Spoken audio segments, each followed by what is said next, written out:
यह 9 जून 1912 की रात है। लगभग 12:30 बजे आयोवा के शांत शहर विलिस्का में, जहां 608 वेस्ट 2 एनडी स्ट्रीट के निवासियों के लिए कुछ भी नहीं था जो उन्हें आने वाले भयानक घटना के लिए तैयार कर सके। 8 निर्दोष जीवन, जिसमें 6 छोटे बच्चे शामिल थे, एक जानलेवा हत्यारे द्वारा एक हथौड़े के साथ बेरहमी से मारे गए थे। हम इस प्रसिद्ध सड़क पर एक चलने का प्रयास करते हैं। आप लगभग सुन सकते हैं कि उस भयानक रात के हवा में भरी गई शांति की आवाज। मूरे परिवार का एक बार शांतिपूर्ण घर, एक अमीर परिवार जो अपने दयालु हृदय और दानशील आत्माओं के लिए जाने जाते थे, एक अपराध स्थल बनने के लिए था। क्या यह था जो इस दुर्भाग्यपूर्ण घटना का कारण बना, और कौन था इस जघन्य कार्य के पीछे? यह दृश्य एक पूर्ण हाहाकार का था, एक जीवित सपना जो जीवन में बदल गया था। 8 पीड़ितों के शव घर के विभिन्न हिस्सों में फैले हुए थे। उनके चेहरे एक स्थायी चीख में फंस गए थे, उनकी आंखें आतंक में खुली हुई थीं। खून से लथपथ मेजें, उल्टी हुई फर्नीचर और टूटी हुई ग्लास घर के कमरों में फैली हुई थी, एक हत्यारे के भाग्य का प्रमाण था। मृत्यु और गंध का एक पतला सा गंध हवा में था, एक भयानक यादगार की याद दिलाता था कि केवल कुछ घंटे पहले ही हुआ था। इस विनाश के बीच 6 छोटे बच्चे अपने माता पिता के बीच पड़े थे। उनके छोटे से शरीर तोड़ मरोड़ दिए गए थे और पहचानने लायक नहीं थे। हत्यारा, जो कि मूरे परिवार के जीवन को ले गया था, पीछे छोड़ गया था एक साक्ष्य की एक श्रृंखला, लेकिन यह एक ऐसी श्रृंखला थी जो अधिक प्रश्नों के बजाय उत्तरों की ओर ले जाती थी। क्या यह एक अनजान व्यक्ति था जिसने परिवार को आसान शिकार के रूप में देखा, या कोई ऐसा व्यक्ति था जिसने उन्हें अच्छी तरह से जानता था और एक जटिल भावना की भावना को महसूस किया था? हम इस हत्यारे की पहचान के चारों ओर के सिद्धांतों की जांच करेंगे और इस जानबूझकर हिंसा के पीछे के मकसद का पता लगाएंगे। हथौड़े ने उनके जीवन को ले लिया था, जो बाद में उनकी मृत्यु के बारे में रहस्य को उजागर करने में एक महत्वपूर्ण साक्ष्य बन गया था। वही हथौड़ा जिसने इस परिवार को मार डाला था, बाद में उनकी मृत्यु के रहस्य को उजागर करने में एक महत्वपूर्ण साक्ष्य बन गया था। गांव के निवासी ने उस रात कोई असामान्य आवाज या गतिविधि नहीं सुनी। जो कुछ भी था, जो कुछ भी था, जो कुछ भी था, जो कुछ भी था, जो कुछ भी था। हालांकि कुछ दिनों बाद पड़ोसियों ने एक अजीब व्यक्ति को क्षेत्र में घूमते हुए देखा, लेकिन व्यक्ति की विवरण बहुत विवरणहीन था, जो किसी भी स्पष्ट साक्ष्य की ओर नहीं ले जाता था। घर खुद शांत था, एक शांति की आवाज जो केवल बाहर के पेड़ों के बीच हवा की आवाज से टूटी थी। पीड़ितों के चीखें और मदद के लिए पुकारें दबी हुई थीं। उनकी पीड़ा और दर्द हमेशा के लिए शांत हो गया था जब हत्यारे ने उनकी अंतिम सांस ली। हम उस भयानक रात के घटनाओं को जोड़ने का प्रयास करते हैं, हमें एक अजीब सी भावना और एक भयानक प्रश्न के साथ छोड़ देते हैं, कौन ऐसा जघन्य अपराध कर सकता था? पहले प्रतिक्रियक घटना स्थल पर पहुंचे और एक घर में हड़कंप मचा हुआ था, खून से लथपथ था और 8 शव घर के विभिन्न हिस्सों में फैले हुए थे। पुलिस को घटनास्थल पर बुलाया गया और उन्होंने जल्द ही साक्ष्य इकट्ठा करना और पड़ोसियों से साक्षात्कार करना शुरू कर दिया।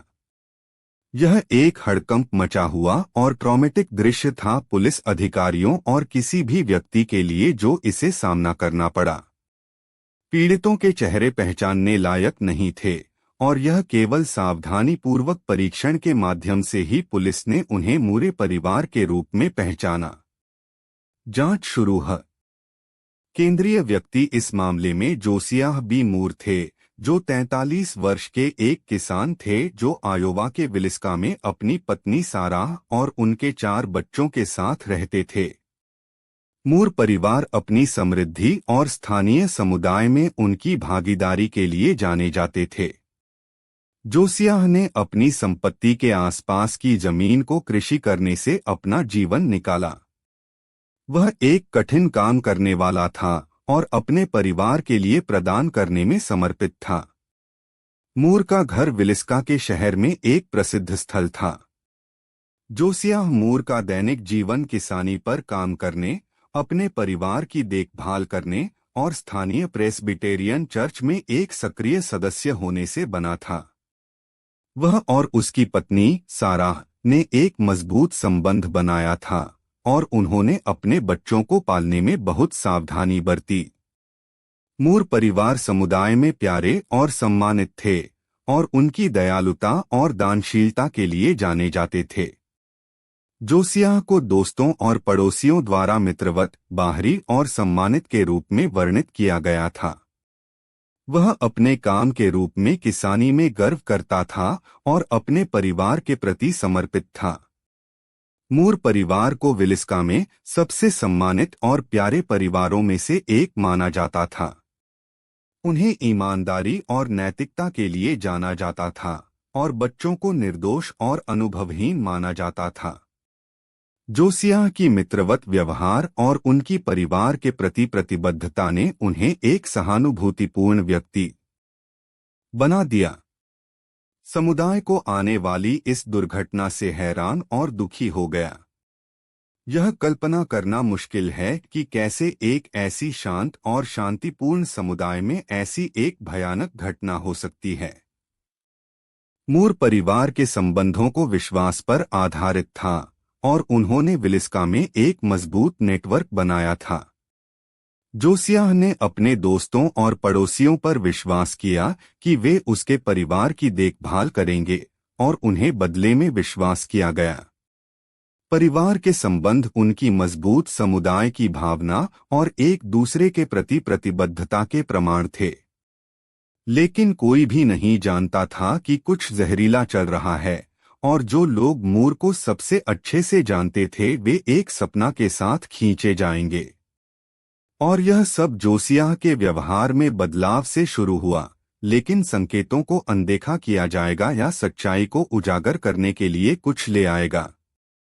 जून 9 की रात से जून 10 की सुबह के पहले घंटों में 1912 में विलिस्का, आयोवा में एक आम गर्मियों की शाम थी, जिसमें साफ आसमान और मध्य 60 के तापमान के साथ एक शांत और सुकून भरा मौसम था, जो इस समय के लिए मध्य पश्चिम में आम बात थी। हवा शांत थी और एक हल्की हवा चल रही थी। सड़कें शांत थीं, केवल कभी कभी एक घोड़े से जुड़े बग्गी के गुजरने या क्रिकेट के चहचहाने के अलावा कुछ नहीं था। विलिस्का शहर, जिसकी आबादी लगभग 2500 के पास थी, मध्य आयोवा की घुमावदार पहाड़ियों में स्थित था, जो मक्के और गेहूं के खेतों से घिरा हुआ था। इस शांतिपूर्ण समुदाय के बीच एक अजीब सी अनिश्चितता मूरे परिवार के घर में बढ़ रही थी, जो आने वाले भयानक घटना के बारे में अनजान थे। शाम के दौरान परिवार ने अपने लिए बिस्तर तैयार करना शुरू किया, जो उनके जीवन को जल्द ही कठोर रूप से काट देगा। मूरे परिवार के लिए यह एक आम शाम थी, क्योंकि उन्होंने अपने विभिन्न कार्यों को दिन भर निभाया था, जिसमें मैरी कैथरीन ने इनामे और लीना गेट्रूड को अपने घर पर रात भर बिताने के लिए आमंत्रित किया था। लड़कियों ने शाम को प्रेस्बिटेरियन चर्च के बच्चों के दिन कार्यक्रम में भाग लिया था, जहां सारा कार्यक्रम को संयोजित करने में एक महत्वपूर्ण भूमिका निभाई थी। कार्यक्रम के समाप्ति के बाद 9:30 बजे मूरे और स्टिलिंगर बहनें घर की ओर चल दीं, जो 9:45 और 10 बजे के बीच पहुंची। फिर परिवार ने अपने लिए बिस्तर तैयार करना शुरू किया, जिसमें बच्चे अपने लिए सोने के लिए तैयार हो गए और वयस्क अपने अपने बेडरूम में चले गए। जब घर शांत हो गया, तो परिवार ने अपने लिए सोना शुरू किया, जो उन्हें आने वाले आतंक के बारे में अनजान था। आगामी घटनाओं का पहला संकेत 7 बजे अगले दिन सुबह आया, जब मैरी पेखम, मूरे के पड़ोसी, ने परिवार को अपने सुबह के कामों को करने के लिए नहीं निकलने का नोटिस लिया। चिंतित पेखम ने दरवाजे पर दस्तक दी, लेकिन कोई प्रतिक्रिया नहीं मिली। फिर वह दरवाजा खोलने की कोशिश की, लेकिन वह बंद था। कुछ गलत होने की आशंका में पेखम ने मूरे के मुर्गों को बाहर निकाला और रॉस मूर जोसियाह के भाई को फोन किया, जो जल्द ही वहां पहुंचे। जब रॉस ने दरवाजा खोलने की कोशिश की तो वह बंद पाया, और जब वह अंतः प्रवेश करने में सफल हुआ तो वह एक भयानक दृश्य का सामना किया। रॉस ने 2 स्टिलिंगर बहनों इना और लीना को मेहमान बेडरूम में पाया, जिनकी मृत्यु एक हथौड़े से हुई थी। एक चौंकाने वाली खोज में उन्होंने जोसियाह का एक हथौड़ा भी वहां पाया, जो फर्श पर पड़ा था। जब वह भयानक दृश्य को देखते हुए उसे समझने की कोशिश कर रहे थे तो घटना की पूरी वास्तविकता उनके सामने उजागर होने लगी। पीड़ितों में मूरे परिवार और 2 स्टिलिंगर बहनें शामिल थीं, जिन्होंने हथौड़े से गंभीर सिर के घाव पाए थे, जिससे मृत्यु हो गई थी। घटना के बाद की जांच ने एक जटिल जालबंदी को उजागर किया, जिसमें विलिस्का के लोगों ने अपने समुदाय को हिलाने वाली बिना कारण की हिंसा के साथ संघर्ष करने की कोशिश की। पुलिस ने जल्दी से घटनास्थल पर पहुंचे हेनरी हैंक हॉर्टन, विलिस्का के प्राथमिक शांति अधिकारी के साथ, जिन्होंने रॉस मूर ने उन्हें बुलाया था। हॉर्टन की घर की शुरुआती तलाश थोड़ी विस्तृत थी और उन्होंने मूर परिवार के सभी सदस्यों और 2 स्टिलिंगर लड़कियों के शव पाए। डॉक्टरों ने बाद में यह निष्कर्ष निकाला कि हत्याएं मध्यरात्रि और 5 बजे के बीच हुई थीं। घटनास्थल पर कोई जबरन प्रवेश या लड़ाई के संकेत नहीं थे और घर के बाकी हिस्से में भी कोई संकेत नहीं था। घर की पूरी संपत्ति की गहन तलाश के बाद भी कोई भी संभावित प्रत्याशी भागने के संकेत नहीं मिले। सबसे महत्वपूर्ण सबूत जो सब कुछ बदल दिया वह था जोसियाह मूर के घर के अतिथि कमरे में स्टिलिंगर बहनों के पाए गए एक हथौड़ा की खोज थी। बाद में यह पुष्टि की गई कि यह हत्या का हथौड़ा था और यह पेशेवर के रूप में पीड़ित के कारोबार के कारण एक संभावित मोटिव का सुझाव देता था। हथौड़ा की खोज ने जांचकर्ताओं को जोसियाह मूर को एक संभावित प्रत्याशी के रूप में ध्यान केंद्रित करने का कारण बना। बाद में यह पता चला कि जोसियाह ने महत्वपूर्ण कर्ज और हत्याओं से पहले कुछ दिनों में अजीब व्यवहार किया था। जोसियाह के वित्तीय व्यवहार और संभावित मोटिव की जांच शुरू हो गई। जांच के दौरान कई व्यक्ति संभावित प्रत्याशी के रूप में उभरे। उनमें से एक था विलिस्का का एक पूर्व निवासी नामित विलियम जोन्स, जिन्होंने मूर परिवार के साथ संघर्ष का इतिहास था। दूसरा प्रत्याशी एक स्थानीय डॉक्टर नामित एजे प्रैट था, जिन्हें हथौड़ा का एक सेस था और स्टिलिंगर परिवार के साथ एक परेशान संबंध था।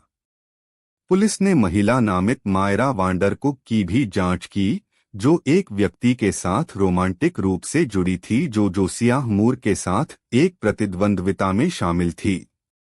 प्रत्येक इन प्रत्याशियों के पास एक संभावित मोटिव और हत्या करने के लिए संभावित साधन थे। हालांकि जांचकर्ताओं को एक लाल झंडे के रूप में एक व्यक्ति नामित विलियम हिकमैन के बारे में अफवाहों के कारण धोखा दिया गया। बिना किसी ठोस सबूत के पुलिस ने महीनों तक हिकमैन की जांच की, जो बाद में बिना किसी दोष के साबित हुआ। इस मामले में बर्बाद समय और संसाधनों का उपयोग हो सकता है और अंततः मामले के समाधान में कमी का कारण बन सकता है। वापस देखकर अन्य संभावित प्रत्याशियों जैसे कि जोसियाह मूर पर ध्यान केंद्रित करने से अधिक उत्पादक परिणाम प्राप्त हो सकते थे। हिकमैन के संबंध में जांच का परिणाम अंततः एक बड़ा आघात था, जिससे जांच को एक बड़ा झटका लगा। एक आश्चर्यजनक घटना में विलिस्का एक्स मारने की वारदात का समाधान 2013 में हुआ। 101